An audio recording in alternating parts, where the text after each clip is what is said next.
Hey, you there! Stop! Hey, I'm Zannerman. This time, I'm talking about Olenveld. What is that, you ask? Well, it's a mod for Skyrim, made by the user Forcefield. But actually, it's also an island, mentioned in the in-game book, The Exodus, and the mod seeks to make this island explorable. I played version 1.1 with the Olenveld fixpack released on the 24th of November 2024. Since my playthrough, the fixpack has been updated, so there have been additional fixes since my playthrough, but nothing that would have impacted my experience, I think. Olenveld is a new lands mod that takes you to an island called Olenveld, and I've already said Olenveld so many times you're probably sick of hearing it. Olenveld. It contains a sizable island to explore, a several hours long questline, a bunch of dungeons, trips to other realms, a new soundtrack, and a town you help rebuild. The mod is primarily a one-man project, which is impressive. The mod features voice acting, but for my playthrough I used the mod Olenveld Revoiced, and I would recommend it if you plan on playing Olenveld. It provides re-recorded voice acting for all the NPCs, and with good quality. Currently, your reward. You deserve it. Take the key to our armory below. Take what you see fit. Great work, friend. There are still 2 tasks ahead of us, but you have done a great job. So what is the experience that the mod offers? Well, I'll try to explain. It is a very combat-focused mod. If you want to hack and slash through a lot of enemies, you'll find plenty of enemies here. So many enemies. But it's not entirely straightforward. It's not a case of turning your brain off and going from combat to combat, killing enemies left and right in some sort of a power fantasy. The level design and the equipment and power of some of the enemies makes sure of that. It also gives you a faction you aid and take control over in a war, but the faction itself is bare bones. You don't really get invested in it, and it hardly has any interactions with the NPCs or backstory beyond the bare minimum necessary for the plot. There are things that the mod wants to be, but then turns around and presents design decisions that run counter to those experiences, or just doesn't flesh out those experiences enough.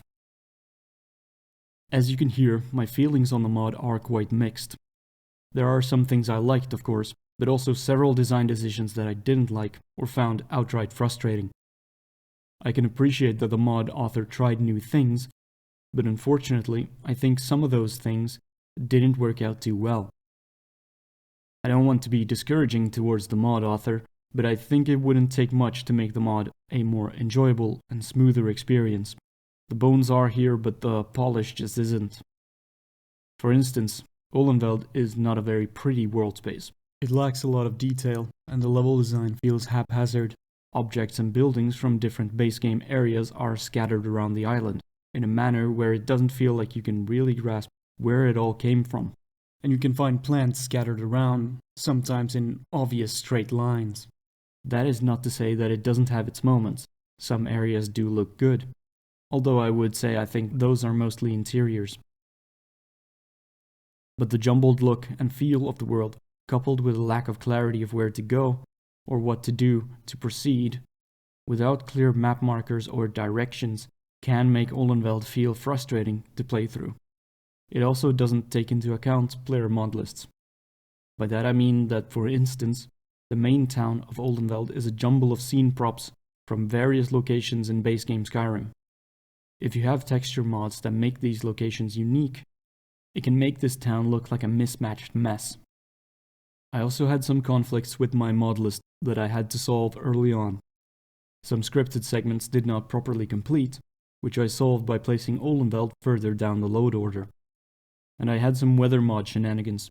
I would recommend not having a weather mod that restricts your visibility. It may look cool, but I found the world unintuitive to explore, and the times when my weather mod gave me weather that restricted my visibility, which seemed to be like 90% of the time, it turned it into a terrible experience.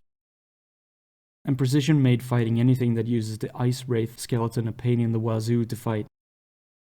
Well, those are not related to the mod directly. I admit that they did affect my enjoyment of the mod to some degree, and maybe shifted it a bit towards the negative, but I will try to look beyond these problems in this review. I will go over more of my thoughts as I tell you about my playthrough of this mod.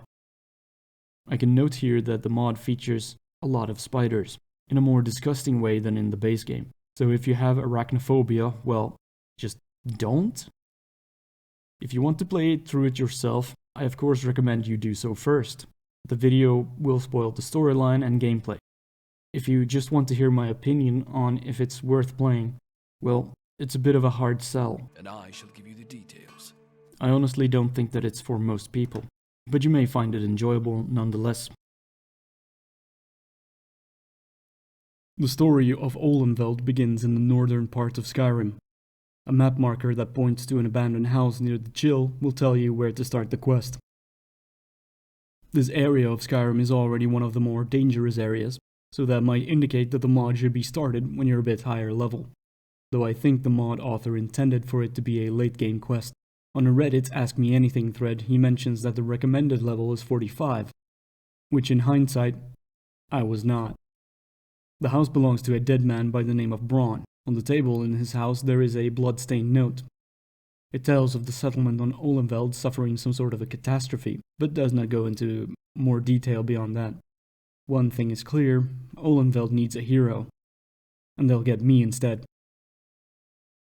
Why the man is dead or who killed him was not entirely clear to me.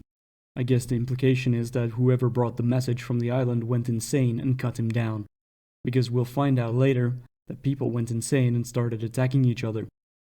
A detail of a plotline that is brought up, and then promptly not explored further. On the dead man's table there is a map that is used to travel to the island of Olenveld. Well, actually, a small island off the coast of Olenveld. A cutscene plays showing how the boat approaches the island. My weather mod meant that I didn't really see anything, however, due to a timely snowstorm. More weather shenanigans to follow, so hold your friggin' horses and stay tuned. I arrived on the island by boat. There is a hatch on the boat that I arrived in that provides a way back to Skyrim. But for now, let's press on. Moving up the beach and towards the center of the island, I encounter skeletons, and beyond them a ruined tower. At the apex, there are 2 dead blackworm cultists and a mysterious portal. I interact with the portal and I'm transported to somewhere underground, a cavern that just so happens to be infested by skeletons. At this point, I step away to make myself a cup of tea and realize that I quite like this intro. There is a mystery building up as to what's going on the island. The blackworm cultists appear to be behind it, but that can't be all, right? The mod wouldn't just shed all its secrets straight away. As I return to the undead-infested cave, I cleave through a gauntlet of enemies, skeletons and the occasional blackworm cultist mixed in, which is fine by me, as the character I played was Ulthar Shornhand, the wielder of Dawnbringer and champion of Meridia, after having played through Meridia's Order previously in this playthrough. Originally, this mod review was going to be on Meridia's Order, but I ran into too many issues that I can't in good conscience review it and do it any justice, because the bugs I faced and the frustrating combat encounters colored my perception of the mod quite drastically. I will say though, it does provide a good lead into Olenveld, as both mods deal with necromancers and the undead, so if you've played Meridia's Order and want to continue the adventure of your champion, you can try Olenveld. At the end of the dungeon, I face a blackworm lich. I manage to defeat it, and its death causes a portal to appear that allows me to escape the dungeon.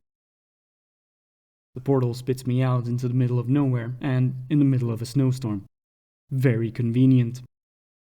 Up the road, I find a wounded soldier by the name of Halgvar. He says that he's part of the Blackwatch mercenaries, and that his comrades went mad and started attacking people. This won't be very relevant later, so don't keep it in mind.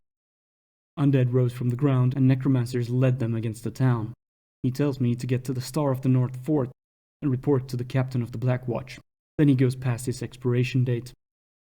Now, for your benefit and mine, I started console commanding away the weather to clear day during the following segment, and I'll continue to do so throughout this playthrough. But normally, I would have snowstorms or mist that would reduce visibility to about 2 meters. Works great for regular Skyrim, but here it was a constant disruption to the navigation and exploration of the island. So, I cut my way through the undead, infesting the village, and reach the fort, where the Blackwatch soldiers greet me. I'm led inside and find Eridan, the captain of the Blackwatch. He rewards me for clearing the city of undead and tells me to find their healer, Helga. who has a task for me. I'm to go to the local Mages Guild outpost and find supplies that might help the wounded. She gives me a scroll to undo the magic ward placed on the entrance, so I can actually get in. I did encounter some issues with the cutscene to undo the ward. It was at this point I moved the mod down in my mod list towards the bottom, which fixed the cutscene bugging out, and I didn't have any similar problems for the rest of my playthrough. Inside the Mages Guild hall I encountered an orb of light with the name Madanach. I thought I killed him back in Markarth. Well, it turns out this Madanach is a member of the Order of the Lamp and not the King of the Forsworn. I find a book written by him that details an artifact they refer to as the Orb of Magnus. According to the book, the storm that struck Winterhold and destroyed half the city was caused in part by messing with the orb, which ties the mod into an existing mystery from the base game. The author is clearly knowledgeable about Elder Scrolls lore, and he has the mod explore details of established lore from the base game. In that way, the mod is a bit lore-friendly. It is based on existing lore. With Madanach's help, I open a portal to a magic realm in order to find his body, at the end of which I find his body and escape the realm. He gives me the supplies that Helga requested, and then pieces out with a teleport.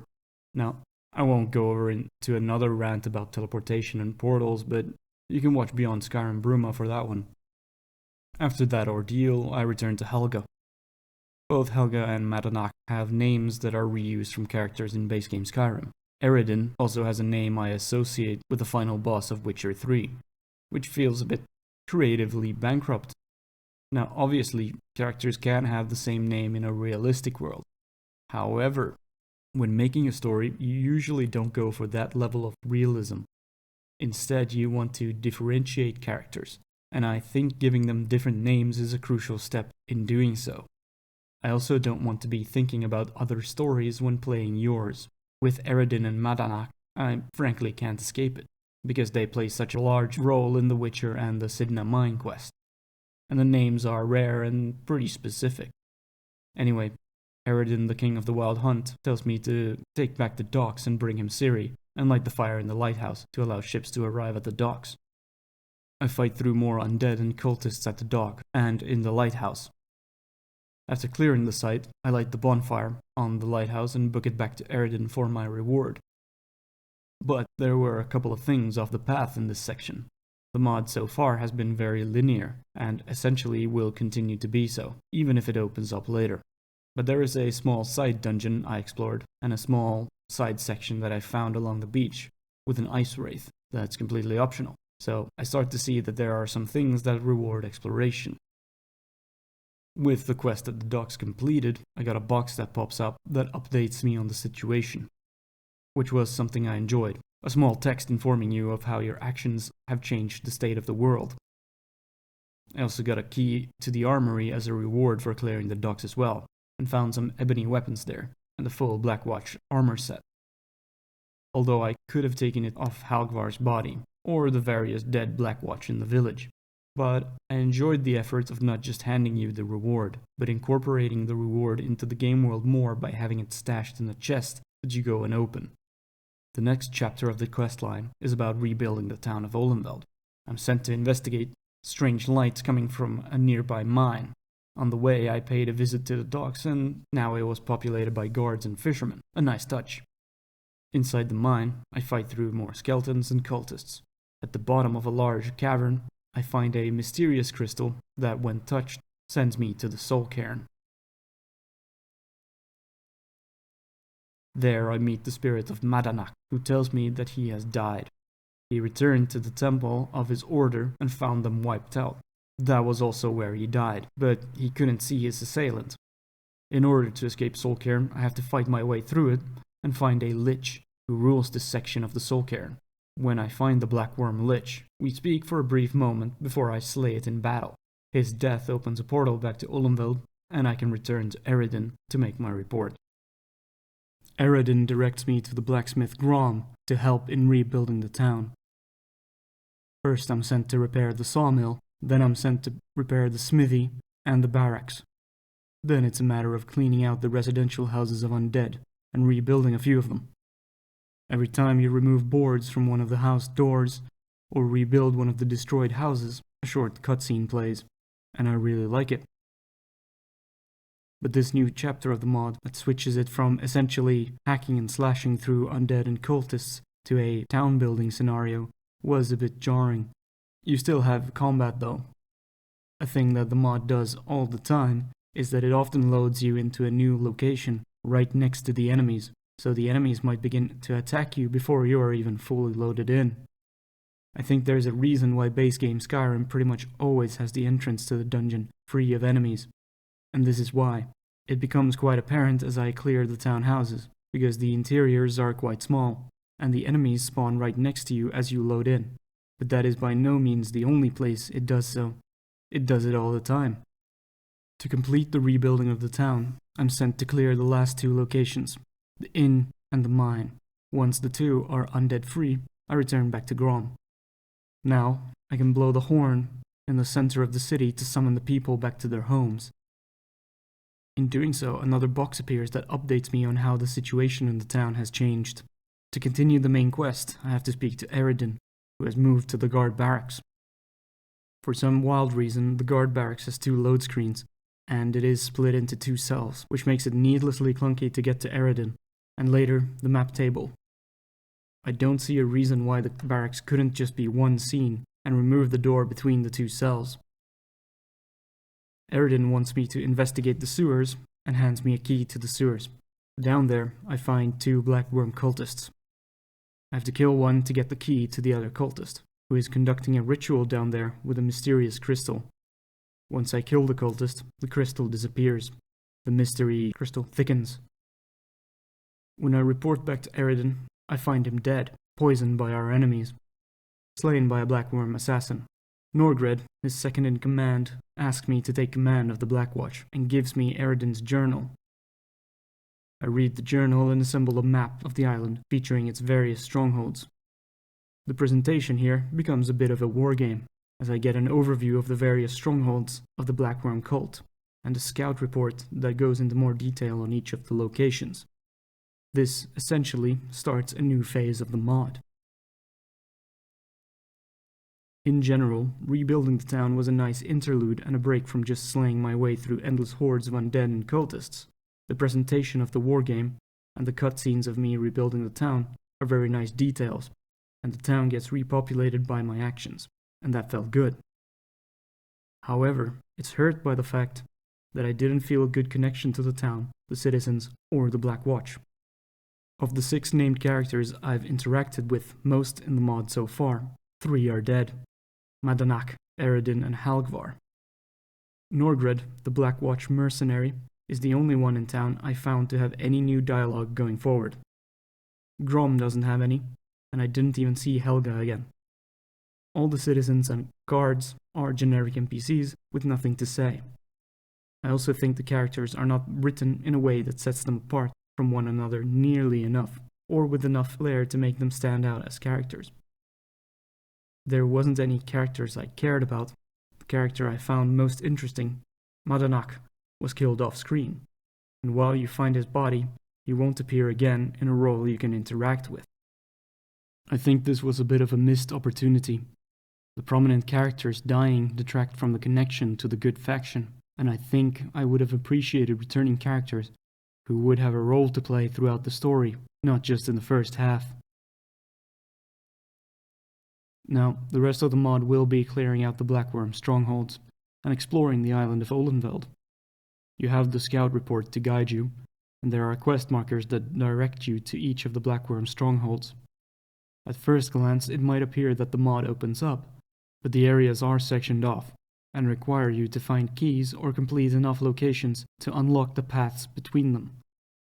There are some side dungeons that connect areas to each other, so technically you could reach almost anywhere once you open up the spider area, but in the end you'll have to clear all the quest-marked locations to finish the story. The locations vary in size, gameplay, and enemy variety, and feel different from each other. Even if I said it is a wargame, it's not very dynamic. The Blackworm won't launch any counterattacks. Only one location will be garrisoned by the Blackwatch when cleared, as far as I know, but that might have been because I actually used the reinforcements for that location. And you'll be alone for most of the exploration of the island. There were several times during the exploration of the island that I felt aimless, or thought I was missing something. Eventually I figured out how to proceed, and unlocked everything, but I think the mod does a poor job of relaying the information the player needs. I'm still a bit disoriented with everything. You have to find the right keys to unlock doors, or power down the force field separating the areas, but it's not clear what you have to do to get these keys. There are also places where enemies will keep respawning, until you take down monoliths with crystals in them. Sure, after figuring it out for the first location that used this mechanic, I knew what to do and the mechanic was reused later, but the first time I was completely lost on what to do, and the enemies kept respawning. The enemies also didn't despawn or have any change when I took down the 3 monoliths, so I wasn't even sure if I had taken care of all the monoliths, and was looking around for more of them. Similarly, with the force fields blocking the paths, when you do find the key to power them down, there isn't good feedback on applying the key that would tell you that something has happened. The force fields up close can be hard to see, so having alternate feedback, such as a sound or effect, would go a long way to making it clear that you have actually powered down the force fields. The Profane Tower is one of the first locations I faced. On the way I found a camp where I could call for reinforcements to aid me in taking the tower. Using it spawned 5 Black Watch that followed me around. Now the lower level of the Profane Tower was a fairly easy encounter. A couple of skeletons, some of which are on high ledges. I cut through them with ease and, well, the Black Watch helped somewhat with their bows. The real challenge is the climb. It's basically a jumping puzzle, if I use Guild Wars 2 terminology. And now, if you're thinking, jumping puzzle in Skyrim, isn't the jumping mechanic too jank for that? Well, you'd be right. It was a very frustrating experience, but one I had to overcome just because of my pride and stubbornness. I wouldn't blame you for toggling clipping off and just floating to the top, or saves coming every jump. This is another instance of a design decision that I think just doesn't work out well. It's an interesting idea and it tries to vary the gameplay, but given how Skyrim's engine handles movement, it just doesn't make it an enjoyable experience. You don't have great control over your movement, and you can easily slip off objects. When I finally reach the top, I find a portal to Solcairn. Once I destroy a mysterious crystal I find there, the stronghold is counted as captured, and will be garrisoned by the Black Watch. The center of the island, there is an area that I think is an optional area. It is filled with spiders. I do like the added effort of having the spiderlings appear out of spider eggs when I got close, rather than just standing around. But the bigger spiders I found further in were a slog to fight. Not only do they poison, but they also have a massive health bar, and there are a lot. I relied primarily on my Draugr Deathlord to tank the damage when the large spiders swarmed me. Slog is really a word I would use to describe this whole chapter of the mod. I fought my way through probably hundreds of enemies clearing the island of the Blackworm cult. To some extent, I think it overstayed its welcome with 16 locations to take out, but perhaps I was also craving something different than just the hack and slash experience that the mod provided. If you're in the mood for cutting your way through hordes of enemies, then I think you would enjoy yourself here. Although, as I mentioned in the beginning, the powerful staves that the Blackworm cultists use kind of put a damper on that power fantasy. I won't go over every location in detail. Some of them have you take down monoliths that respawn enemies, some have you enter the Solcairn, or otherwise reach mysterious crystals that you have to destroy. There are a couple, however, that expand the story. Deep inside a cave I delved through, I discovered a ruined temple, and inside I found the bodies of the Order of the Lamp and Madanach. Now, I must admit I had forgotten about Madanach by this point, and you might have as well. So getting to finally find out what happened to him was nice. I have to go and see the damage for myself. In the temple I had to fight wraiths of members of the Order of the Lamp. There's also evidence of Spriggans and roots gaining sentience and attacking the Order. I found a member of the Order that was still alive, Rangvir, but he attacked me on sight, and on his body I found a journal that details some of these events and a key to the living quarters. Turns out that it was infested by spiders. Oh boy, that's a lot of spiders. At the lower levels, I found another member of the Order, Loretha, who fought me together with 2 named spiders, and dropped another journal detailing her final days. So what exactly happened here? And why male models? The blackworm infected the waters of the temple with dead bodies that caused a special disease to spread among the Order of the Lamp. I'm not sure if this was a magically enhanced disease in some way by the necromancers, because the Order of the Lamp were unable to stop it. Maybe they didn't pack cure disease potions in their lunchbox. Regardless, the arboretum was hit hard, and the plants were infected with the disease, making them unusable and causing spriggans and the roots of the plants to go on a rampage and kill the Order members. Coupled with that, the blackworm also used soul gems to control the spiders on the island and sent them tunneling into the temple. Loretha managed to control some of the spiders, but she grew weaker and her own mind deteriorated in the process. But on her I found the key to the final area of the temple, the arboretum. There I found the source of the problems, probably. Another mysterious crystal. As I approached it, however, it raised an army of fallen Lamp Order to defend itself, so I had to cut my way through them first. On the altar there is also a blackworm report that details the assault on the temple from the blackworm cult's perspective, which is good, and it gives more clarity as to what happened here and how the blackworm went about it.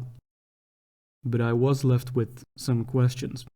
I didn't find clear what this orb that the Order of the Lamp were studying was, nor its whereabouts currently. I think perhaps the explanation is that the blackworm took the orb and used it to open portals to Solcairn, as the blackworm lich I spoke to earlier mentioned. Over the course of the mod I learned that the blackworm have an ally, or leader, that they refer to as the Ideal Master. I come face to face with the Ideal Master, or well, face to crystal, whatever.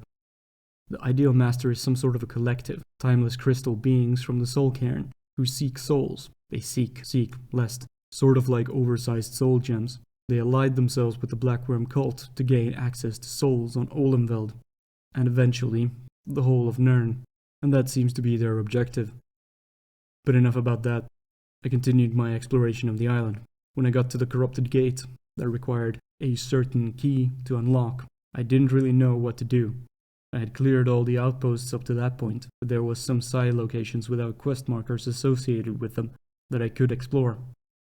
So, with lack of anything better to do, I went to the nearby Giant's Pass, which turned out to be a massive hole that I assume I was supposed to jump down. Sure enough, I landed in the water and in pitch black darkness. This area really could have used some light to guide the player on where to go. I couldn't find any way forward in the darkness on my own. It's a fairly common level design technique to use light to guide the player on where to go. Anyway, a short cave section later, and I was rewarded with appearing on the opposite side of the corrupted gate.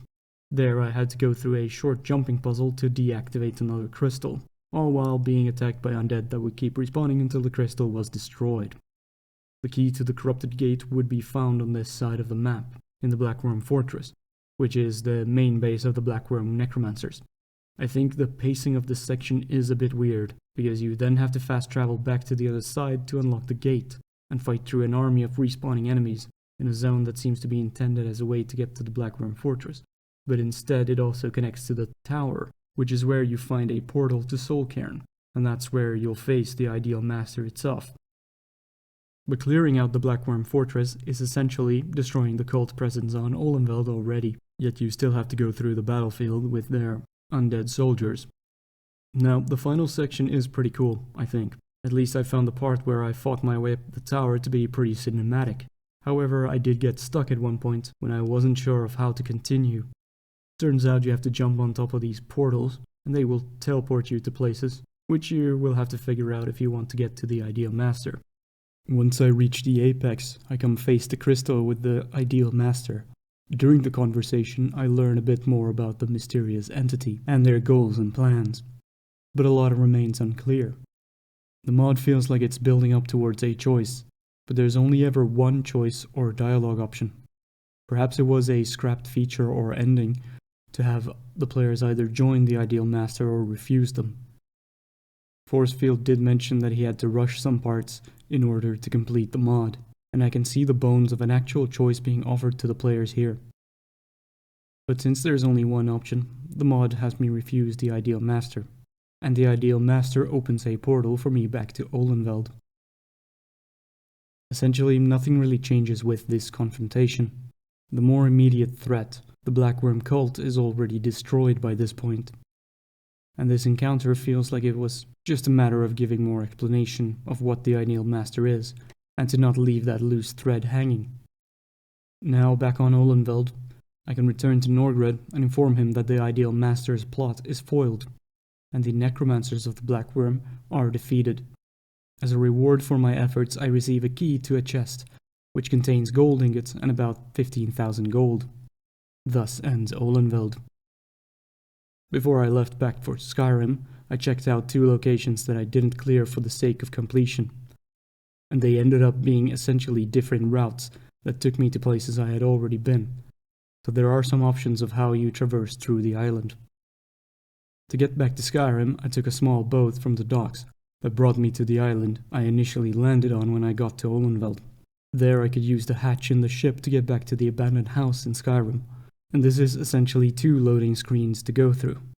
Again, why use many when few do trick? This could have been just one boat ride straight from the docks. The direction of the mod is a bit haphazard.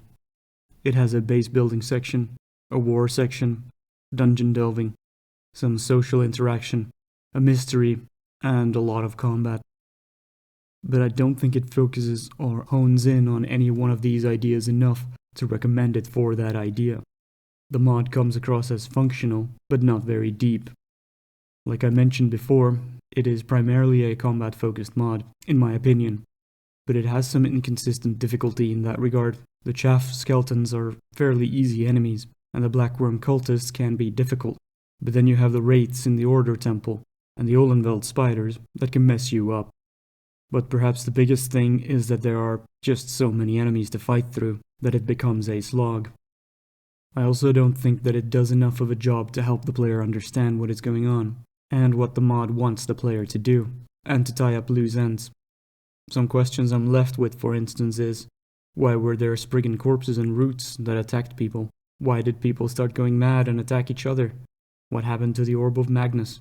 There are some ideas I found interesting, like exploring how the necromancers and undead would wage war is an interesting concept, and the various sorts of schemes and undead they come up with was something I enjoyed. The Ideal Masters is an interesting idea too, but once again I feel like it wasn't explored deeply enough. The mod author has an idea that he is presenting, but one issue with this is that it's in mod form. A normal game, leaving things up to interpretation or leaving loose ends hanging around, would leave potential for follow-ups and user speculation. Vivek knows there's been enough speculation on Elder Scrolls lore, but in mod form, this is essentially fanfiction. It doesn't gain a whole lot by being coy and leaving gaps, or the story unfulfilled, in the same manner that a game would. I found the Ideal Master plot interesting, but I don't think it was explored deeply enough. I wanted a greater understanding of what the Ideal Masters were, how Soul Cairn functioned in this version of the setting, and not for the mod to leave it vague. Would that have made it more prone to conflicts with existing lore? Sure. But much like game mastering for TTRPGs, I don't think you should hoard your interesting ideas for the future. You never know what the future holds after all. This mod tries a lot of things, but the mismatch of elements it focuses on doesn't bring it to a cohesive whole. While I enjoyed my time with it, it wasn't without some flaws and frustrations. As for mods to add to Olenveld, I think the Olenveld paper map for FWMF by Limon might help a ton with navigating the island and cut down the frustration of what routes to take and where to go. I didn't play with the mod, but I think I would recommend it if you plan on playing Olenveld. And as I mentioned at the start of the video, the mod Olenveld Revoiced is highly recommended. That's all I had to say. Take care. I wish